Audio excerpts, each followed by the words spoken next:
하나님께서 하시는 일은 아주 자연스럽게 하나님으로서 하시는 일들을 하고 계시는 것입니다. 창조주이신 하나님께서 하시는 일을 차원이 다른 이 피조물인 사람이 볼 때는 정말 대단히 놀라운 일로 여겨집니다.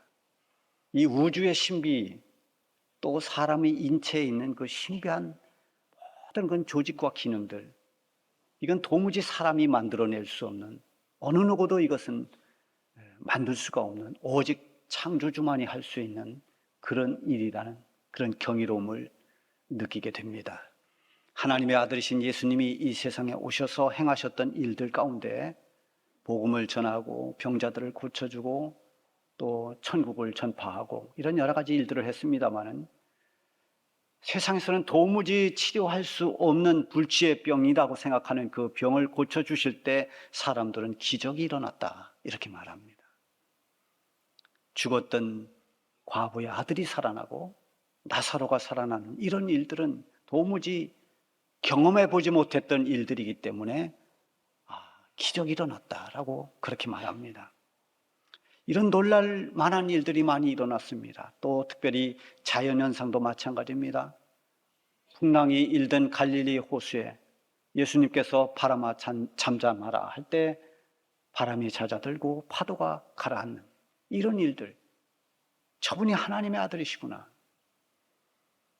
특히 예수님의 공생애 가운데서 제일 첫 번째 이적이라고 하는 가나 혼인잔치집에서 포도주가 떨어졌을 때 물이 변해서 포도주가 되는 이것을 보고 사람들은 모두가 놀랐습니다. 어떻게 이런 일이 일어날 수 있을까? 이것을 우리는 기적이다 이렇게 말합니다. 그래서 사람들이 간증을 할 때는 하나님의 능력으로 이런 것을 경험했다, 하나님이 주신 은혜로 인해서 내가 이렇게 죽었다가 살아났다, 아니면 내가 죽을 병에 걸렸지만 기적적으로 하나님께서 나를 이렇게 살려주셨다, 그 상황이 죽을 수밖에 없는 위기 상황이었는데 거기에서 하나님께서 나를 기적같이 빼내주셨다, 뭐 등등의 이런 극적인 경험들을 간증합니다.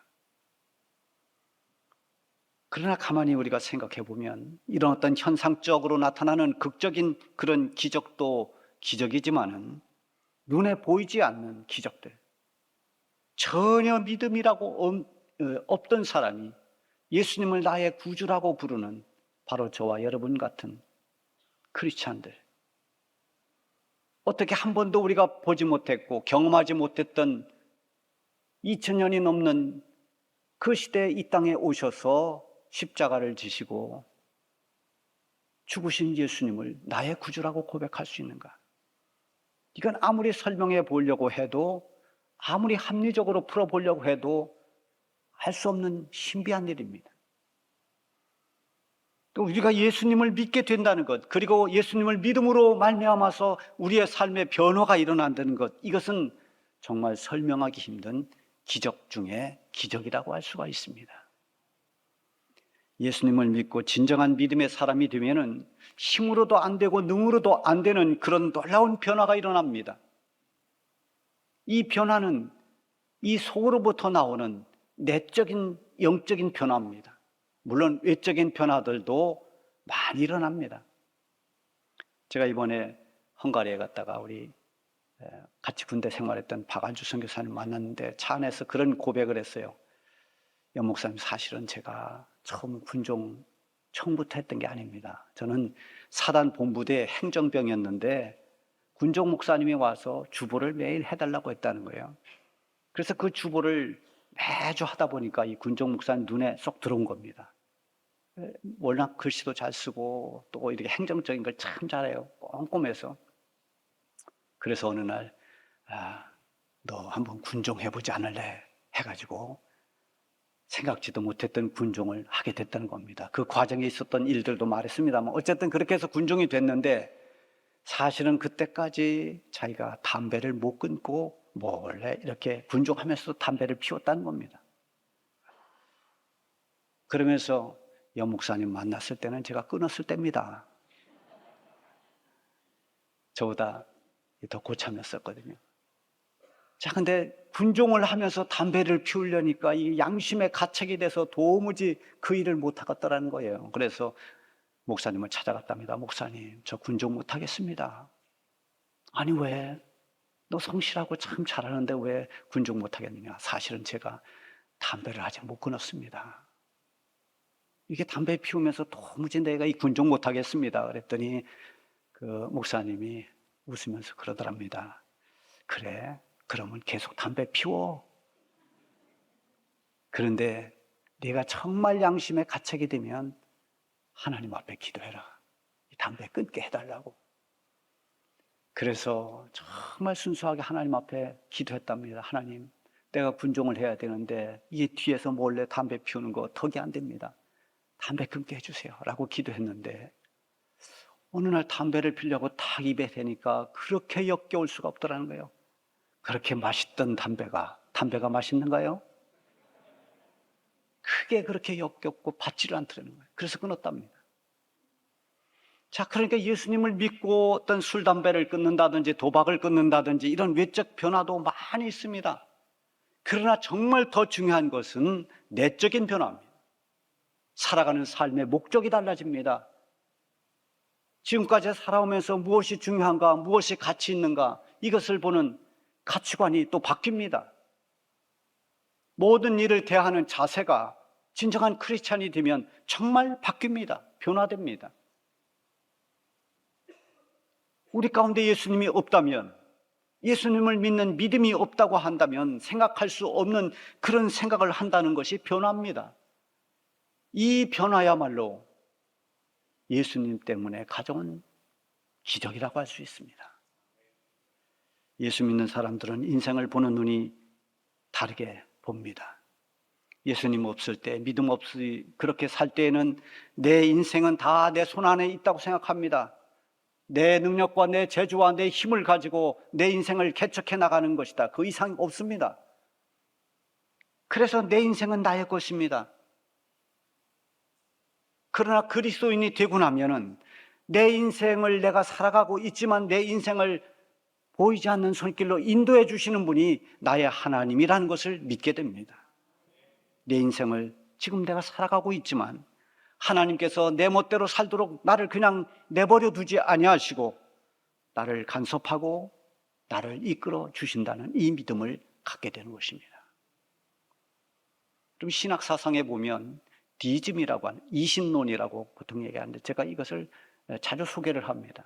이 사상은 무엇이냐면 하나님의 창조를 믿는 것입니다. 이 모든 우주 만물이 그냥 생겨날 수가 없다. 누군가 이 우주 만물을 만드신 창조주가 계신다. 하나님이 모든 우주 만물을 창조하셨다. 그러나 하나님은 창조하신 뒤에 그 모든 창조된 피조물 세계가 피조 세계의 원리대로 돌아가도록 더 이상은 간섭하거나 관여하지 않으신다는 것입니다. 그러나 여러분, 하나님의 말씀인 성경을 읽거나 우리가 신앙생활을 해보면 과연 하나님이 모든 피조물을 창조하신 뒤에 뒷짐지고 더 이상 관여하지 않는가? 그렇지 않다는 것을 금방 알 수 있습니다. 하나님은 모든 것에 지금도 간섭하시고 그냥 방치해 두고 계시지 아니하고 다스리고 주관하시는 하나님이십니다. 그리고 하나님의 택한 백성들을 친히 인도하시는 그 백성들의 삶을 이끌어 주시는 하나님이신 것입니다. 오늘 이 본문 말씀에 애굽에서 종살이하던 이스라엘 백성들이 하나님의 은혜로 애굽에서 해방되고 이제는 저 하나님이 이끄시는 가나안 땅을 향해서 가는 그 여정에서의 하나님의 인도하심을 말씀하고 있어요. 자, 이 말씀은 죄의 종로로 타고 죄와 사망의 법에 묶여있던 우리가 예수님을 믿음으로 인해서 예수님을 통해서 이제는 모든 죄에서 해방되고 사망의 권세에서 해방이 돼서 이제 영적인 가나안이라고 하는 천국을 향해 가는 이 세상을 살아가고 있는 모든 하나님의 백성들을 인도하는 그런 하나님의 인도하심으로 우리가 이 메시지를 보아야 됩니다. 오늘 이 말씀은 이 땅을 살고 있는 모든 성도들을 하나님께서 어떻게 인도하시는가 하는 메시지입니다. 과거 이스라엘 백성들의 광야 이야기로 그치지 않고 지금 이 세상의 힘겨운 삶을 헤쳐나가는 우리 모든 성도들을 인도하고 계시는 하나님의 손길을 보여주시는 그런 말씀인 것입니다. 자, 이 말씀 속에 첫 번째는 하나님의 인도하심은 쉬운 길로만 인도하지 않는다는 것입니다. 우리가 설교 전에 불렀던 384장 찬송은 많은 성도들이 참 좋아하는 찬송입니다. 나의 갈 길 다 가도록 예수 인도하시니 내 주 안에 있는 긍휼 어찌 의심하리요. 믿음으로 사는 자는 하늘 위로 받겠네. 무슨 일을 만나든지 만사 형통하리라. 얼마나 가사가 좋습니까? 우리 모든 믿는 사람은 이 만사 형통한다는 말을 마치 안 되는 것 없이 다 술술 다 풀려버리고 모든 것을 다 성공한다는 것처럼 그렇게 생각할 수 있습니다. 물론 믿음으로 살아가면 우리가 할 수 없는 일들이, 우리의 능력으로 우리의 힘으로 안 되던 일들이 하나님의 은혜 가운데 막힌 것이 열리고 힘든 문제가 풀리고 하는 일들은 얼마든지 경험할 수 있습니다. 그러나 성경에서 말하는 진정한 형통이라고 하는 것은 모든 일이 잘 풀린다는 그 의미보다는 하나님께서 모든 일에 나와 함께 해주시고 나를 인도하고 계신다는 그 사실을 형통으로 말하고 있습니다. 그 대표적인 예가 창세기 39장 2절 말씀에 있어요.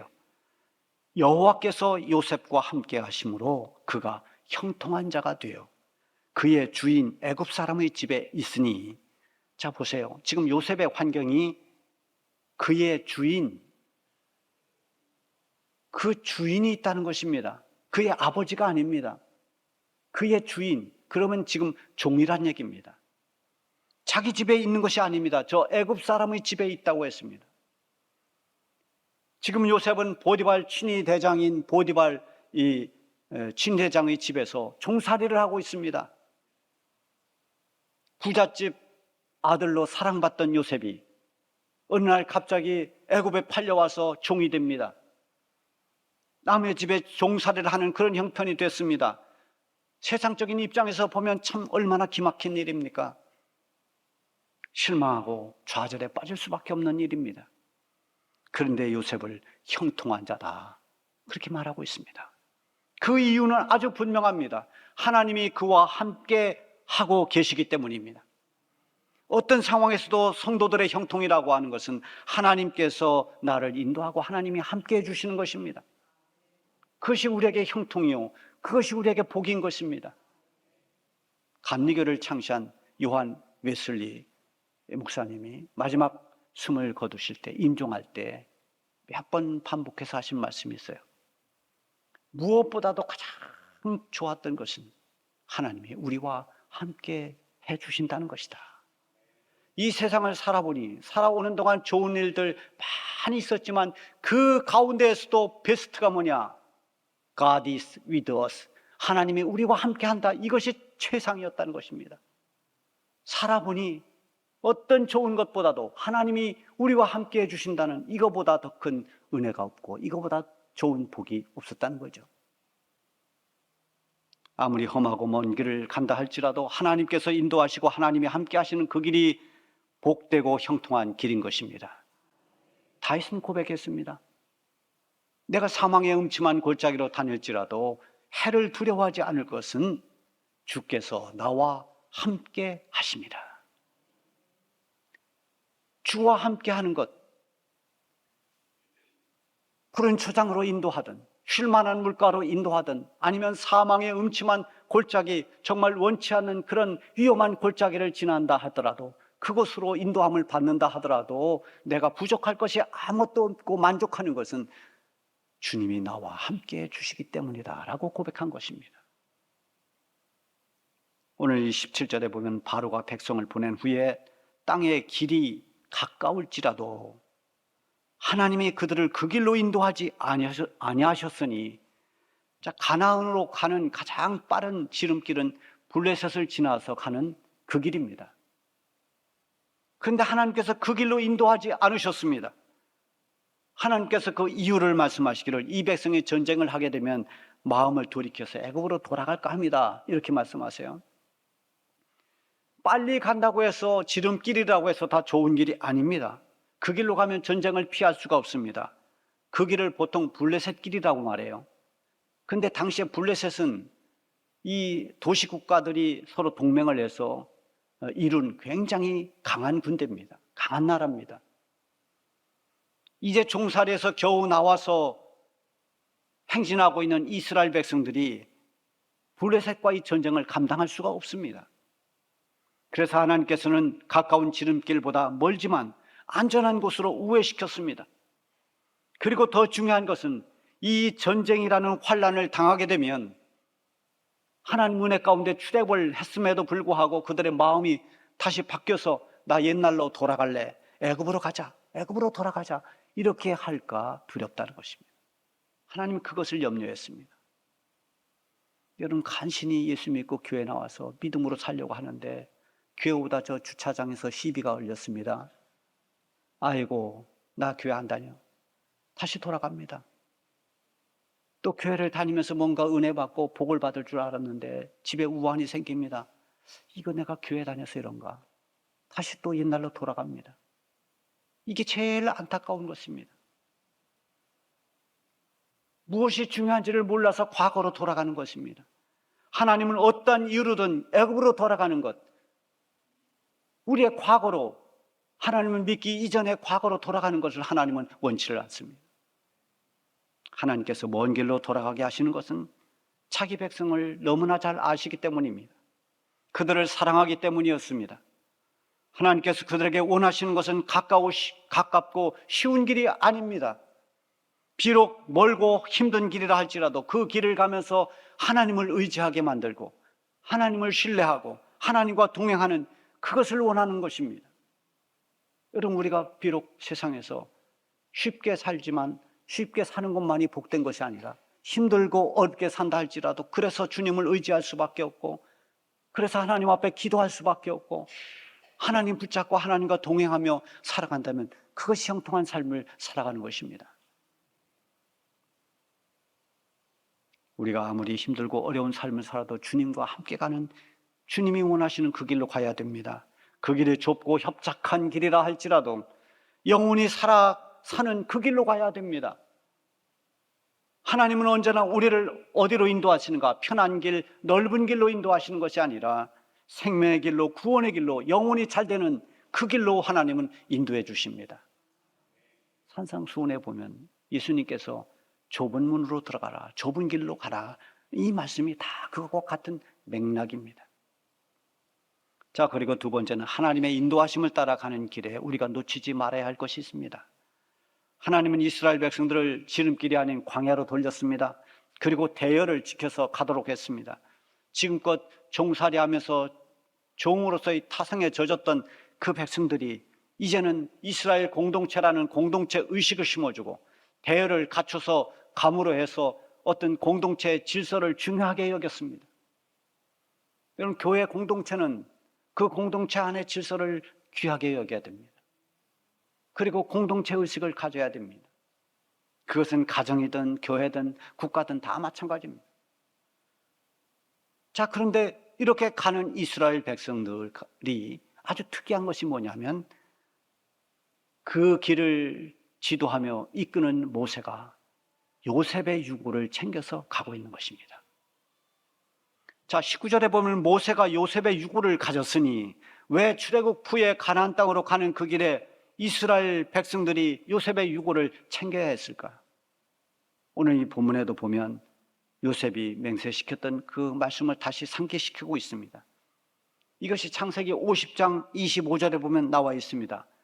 요셉이 또 이스라엘 자손에게 맹세시켜 이르기를 하나님이 반드시 당신들을 돌보시리니 당신들은 여기서 내 해골을 메고 올라가겠다 하라 하였더라. 자, 그걸 맹세시켰습니다. 그래서 후손 대대로 오면서 이 말이 전해졌습니다. 그래서 마침내 이제 애굽을 탈출해서 가나안을 향해 갈 때 이 요셉의 유고를 가지고 갑니다. 요셉이 죽은 뒤에 세월이 많이 지나고 이 애굽의 왕들, 애굽의 이 바로들은 히브리 민족의 어떤 번창하는 것을 굉장히 거추장스럽게 불편하게 여겼습니다.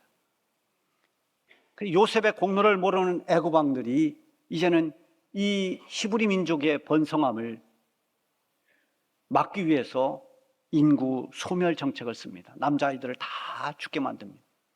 그리고 그들을 완전히 노예로 전락시켰습니다. 수백 년 동안 종살이 하던 이 백성들이 이제는 애굽에서 해방돼서 가나안 땅을 향해 가면서 요셉이 이스라엘 자손들에게 맹세시켰던 그 말대로 지금 요셉의 해골을 메고 갑니다. 그것은 요셉이 선포한 하나님의 약속의 말씀을 붙들고 가는 것입니다. 하나님이 반드시 너희를 돌보시리라. 하나님이 너희를 돌봐주실 것이다. 이 말씀을 신뢰하는 믿음의 행위인 것입니다. 오늘날 우리가 믿음의 길을 가고 하나님께서 인도하시는 길을 가면서 꼭 붙잡고 나가야 할 것은 하나님의 약속입니다. 하나님의 약속인 하나님의 말씀을 붙잡고 나아가면 이 세상의 어떤 유혹도 헤쳐나가면서 우리가 가야 할 믿음의 길을 용기 있게 갈 수 있습니다.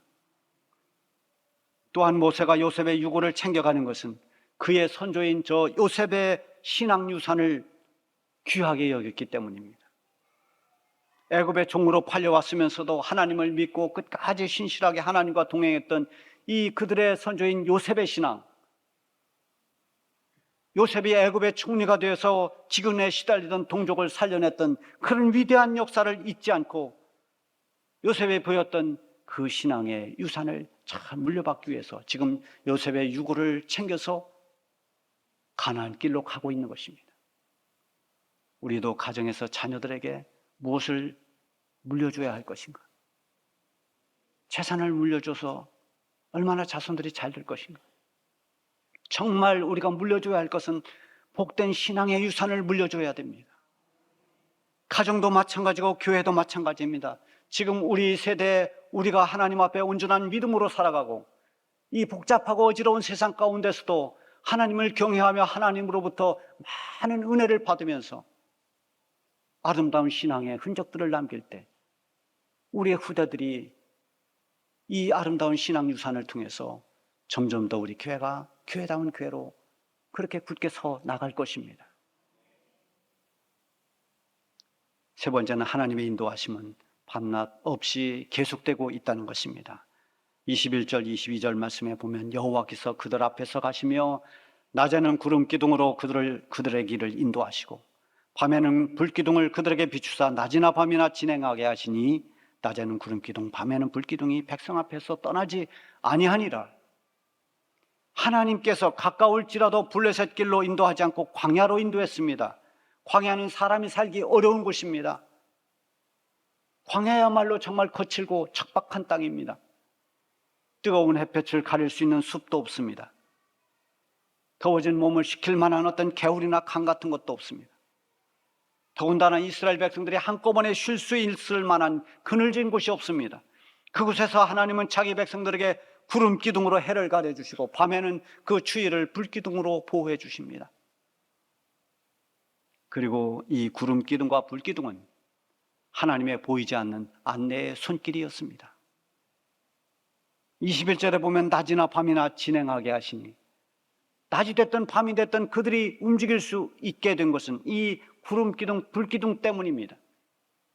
하나님의 백성들이 나아갈, 진행할 수 있도록 이끄는 가이드 역할을 하나님께서 해주셨습니다. 낮에는 구름 기둥이 이동하면 그에 따라 움직이면 됐습니다. 밤에는 불기둥을 따라가면 됐습니다. 구름 기둥, 불기둥은 하나님의 임재의 상징이고 그것은 하나님이 우리를 인도하신다는 그런 중요한 사인이었습니다. 22절에 보면 이러한 구름 기둥, 불기둥이 백성 앞에서 떠나지 않았다고 했습니다. 한순간도 하나님의 인도하심이 멈춘 적이 없습니다. 그 백성들 가운데 항상 하나님의 임재가 있었습니다. 하나님의 백성을 이끄시는 하나님의 손길이 하나님의 백성을 떠난 적이 없습니다. 다윗은 이런 하나님의 인도하심을 이렇게 노래했습니다. 여호와는 나의 목자시니 내게 부족함이 없으리로다. 때로는 푸른 풀밭 쉴만한 물가로도 인도하시지만 때로는 가고 싶지 않는 사망의 음침한 골짜기로 인도할지라도 어디가 되었든 하나님께서 인도하시니 나는 그 하나님의 인도하심으로 부족할 게 없고 만족한다는 것입니다. 하나님은 지금도 우리를 인도하고 계십니다. 세상에는 세상에만 이끌려 살아가는 사람들이 있고 하나님의 인도하심을 받으면서 살아가는 사람들이 있습니다. 우리가 복음을 전하고 전도하는 것은 세상만 바라보며 끌려가는 사람들에게 천국까지 인도하실 하나님께로 인도하는 일입니다. 하나님은 지금도 이 광야 같은 세상에서 밤낮으로 쉬지 않고 우리를 인도하고 계십니다. 하나님께서 인도하시는 그 길이 복된 길이요, 구원의 길이요, 생명의 길입니다. 우리 많은 사람들에게 이번 복음 축제 때 이 길을 전하는 멋진 전도자들이 되시기를 바랍니다.